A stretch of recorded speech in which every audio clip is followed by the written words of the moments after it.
So hi guys, this week I had a lovely shoot with the gorgeous and very natural looking Eszter. She's from Hungary, but unfortunately she goes back home in around about 3 weeks now, so I'm going to try and get as many shoots as I can with her before she goes, in a few places that I know she loves, so we're trying to make it a little bit more personal for her. So one of them was Canberra Sands. She loves going here. It's such a stunning beach. So we just took a few shots, and during sunset the only issue we had were these tiny little black flies everywhere, so we had to combat those. I was shooting with the Sony A7r3, the 85mm Zeiss batis.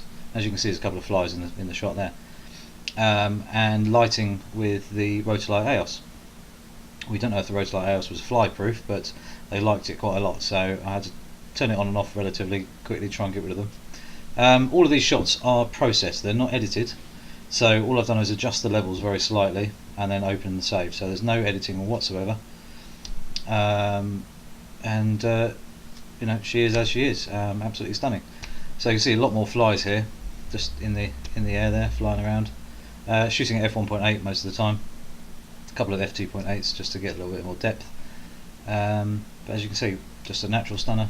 Very easy to photograph. She's great personality, so she just shines with her smile and everything, and it was just great fun.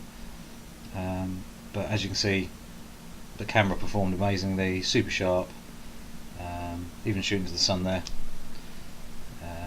But that was quite harsh, the sunlight, so I couldn't actually control that well. But yeah, even willing to do a bit of jumping up in the air, which is all good fun, and even managed to give us a good smile at the same time.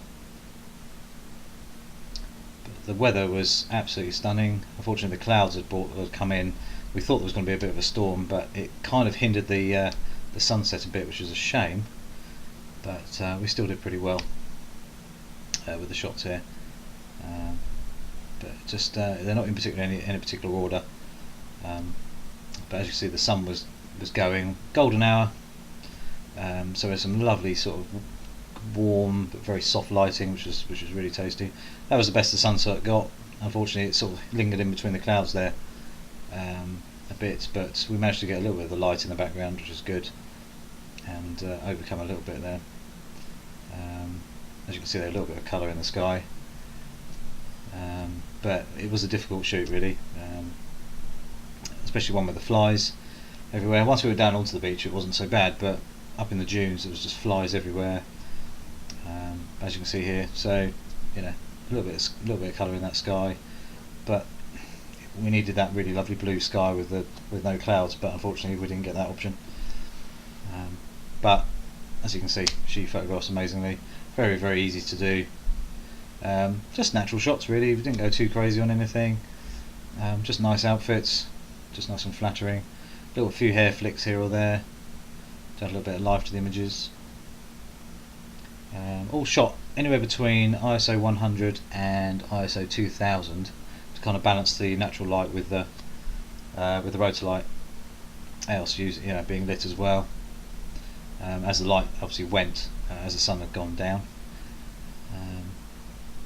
So yeah, I mean, I think that's about ISO 2000, that one, just to bring the colour out in the sky, because it was almost dark, or becoming dark, especially in where we were where the grasses were.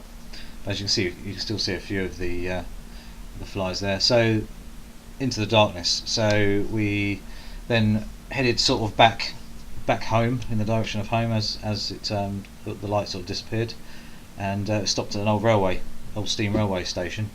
There's a bit of rolling stock there, so we utilised the rotolight aeos and a different outfit here, and just took a few shots on another one. So rotolight aeos, and obviously very low light, but some good shots here, as you can see, nice and sharp. The A7r3 did struggle a couple of times just to get eye focus, but only because I think it was so dark by then. Even with the rotolight aeos lighting the area, it still struggled only a couple of times, but other than that, it was bang on. So as I say, these haven't been edited at all, they've just been processed very slightly, so no manipulation of light, just the levels just been adjusted very slightly. Yeah, so lovely and sharp images, but also nice and soft at the same time. So sharp eyes, but flattering skin, flattering shallow depths of the field.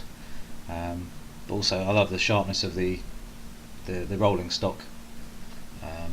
The old wagons and things, all wood and metal, they just look quite cool. And on the old station, there was a couple of lights on, but there wasn't a huge amount of light there to play with, which allowed me to adjust the rotolight aeos to match the colour, the quite warm colour actually of the station lights, to match the colour, which worked really well, giving a good tan and everything still. And then this was it. So yeah, hope you like the video, guys. Please subscribe, and please share, and obviously push the little notification bell. And there'll be another video soon. We did another shoot yesterday, so there's going to be another video following this one. So I'll see you soon. Cheers.